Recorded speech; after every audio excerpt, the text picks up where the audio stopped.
From the Open Voice Network, Voice Chats. We host conversations on tech, retail, commerce, and inclusion around voice. Today's topic, addressing voice privacy risk with Mike Frazzini, Chief of Data Science and the Evaluation Cloud at Iterate.ai, Emerson Sklar, Chief Evangelist at Bespoken, and Oita Coleman, CEO and founder at Servant Voice Technologies and voted one of 2019's top 50 most powerful women in technology. Voice Chats from the Open Voice Network. One of the first things we should talk about is what are some of the risks to our privacy when it comes to voice, and why should we be concerned? I mean, I think first we need to be concerned about the general risk with privacy, right? And that's that, personal and sensitive information is collected, shared, used without consent and in ways that do harm to the user. And when we apply that to voice, the concern is that voice devices are always listening, usually passively, without any reminder that they're listening and capturing data, or that they're even there. Typically in the home, in a setting where privacy expectations are the highest, and that's I think a unique risk to privacy with voice.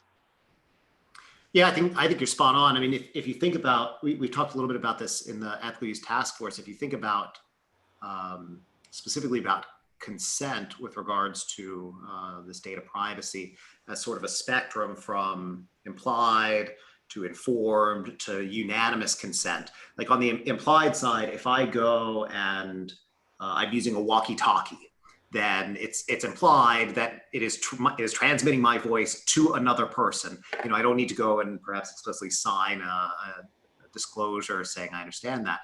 On the informed side, like if I plug in an Echo in my house, and I'm in the voice industry, I'm pretty well informed about what it's doing. I've read the end user license agreement, but that's very different from other people in my house, from my other family members, my children. I don't have any children, but strangers, a delivery person who might be in my house very briefly.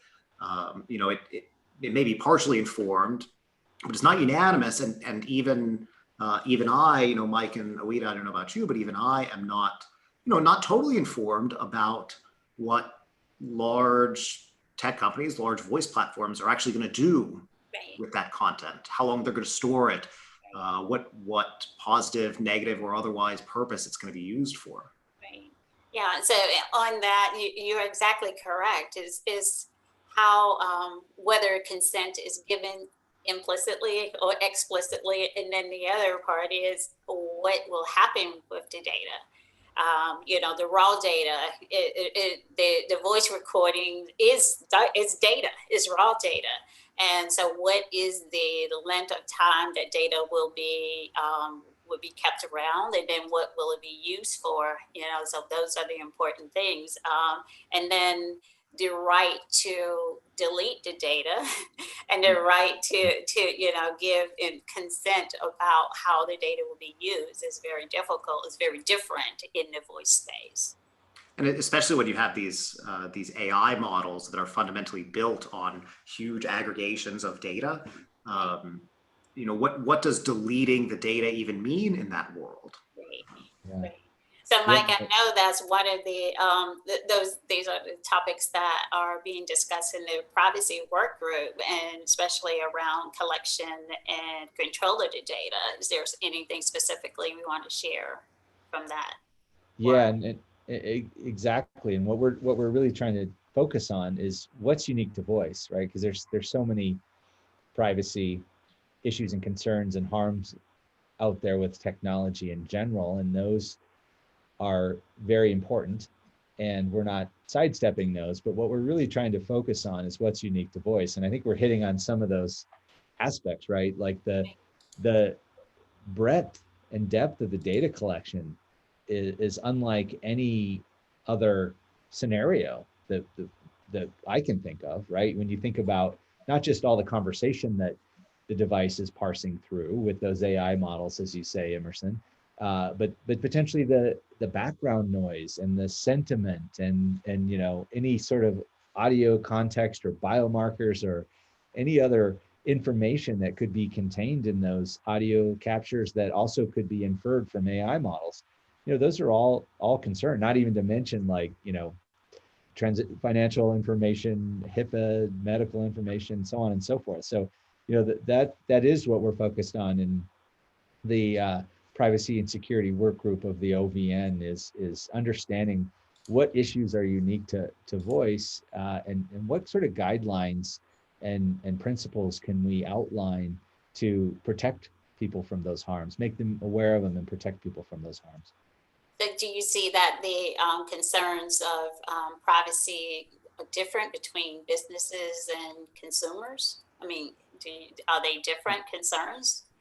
Yeah, I mean, you might initially suggest, and maybe I'm being cynical here, that the businesses have no concerns about privacy, right? But I think they do, and certainly, when I think about kind of jumping up to why I'm involved with the Open Voice Network, I think there's so much potential with voice technology, and it opens up access to the use of technology in so many amazing ways to so many amazing people that may not even have had access to that kind of technology before. So that's really exciting.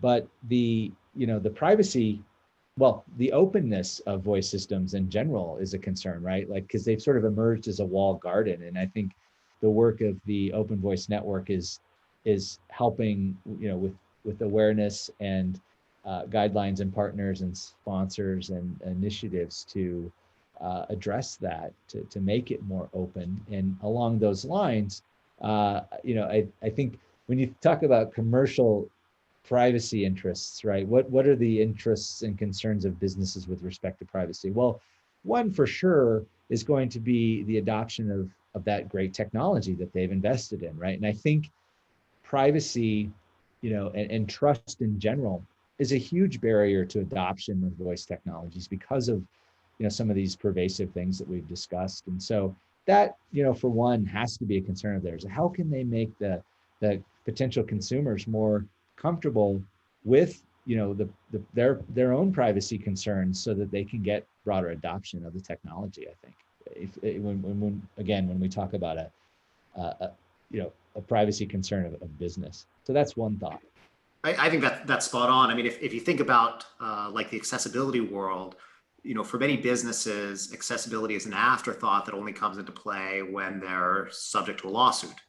And that's not how it should be. That should be, a fundamental building block when they're making any kind of technology. Same with voice. Voice, some of the accessibility stuff is inherent in the nature of the technology. But that's one of the things we seek to do with the Ethical Use Task Force is figure out, not how are people doing things because it's the state of the art of the technology today, or it's the way that software was built in the past, but how should they be doing things to make it worthy of trust, to make it inclusive to as many people as possible. But I do agree, Mike, that like the one really compelling argument about why companies need to think about it is that today, people frankly don't 100% trust the technology. It's like the early days of e-commerce. It was like Amazon was founded in 94, 95, and then like HTTPS was like 4 or 5 years later. I mean, there was a huge gap of time. I mean, I remember when my parents, would be too afraid to put their credit card information to purchase a book on something like Amazon, and now it's ubiquitous. And it wasn't that long ago that was not the case. Maybe it's taking a little bit longer in voice to get us to that part. That's why the work of the Open Voice Network is so critical. But that's really going to be the only way that we take it from sort of a novelty, as it is for many people today, to just a fundamental built-in expectation that they have of all of their technology, that they can use voice as another modality to interact with a brand. So you're exactly right. And so the things that you mentioned that had to be solved, from the early days of the internet into where it is right now, is where, the voice tech space is.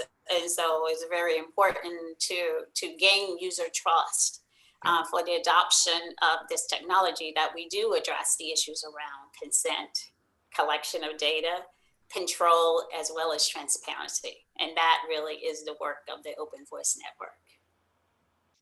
Yeah.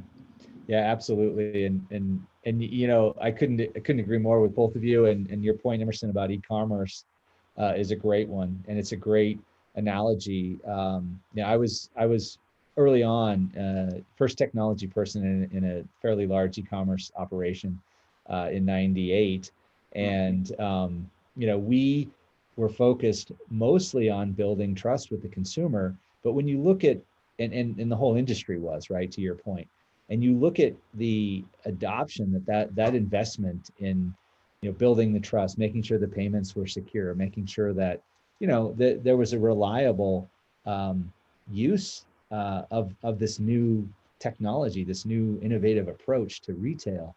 That focus yielded multiples, doubling and exponential growth of that industry, and the same thing would be expected, I think, in voice as we move to make it more open, to make it more trustworthy, and what we're talking about here. And I think that's going to be one of the toughest challenges, really, is figuring out how to inform people of what the protections are, of what the rules of engagement, about how this information is being used, because it's on the one hand, like there are digital native children who grow up interacting with voice as a primary input mechanism, who are so much more advanced and so much more native with this than we could ever possibly be. And so maybe from that perspective, it seems like it's simpler or easier. But there are a lot of people that this presents a much more complex, a much more much more intimidating way to interact with technology than typical keyboard GUI-driven type input. And so figuring out how to explain, not to us super technical people, not to us big fans of the voice world, but to explain to the vast majority of the world that has no exposure to the underlying technology, what it actually means, how it actually works, what it's really doing with that information is both critical, and I think one of the biggest challenges that perhaps has slowed some of the adoption historically.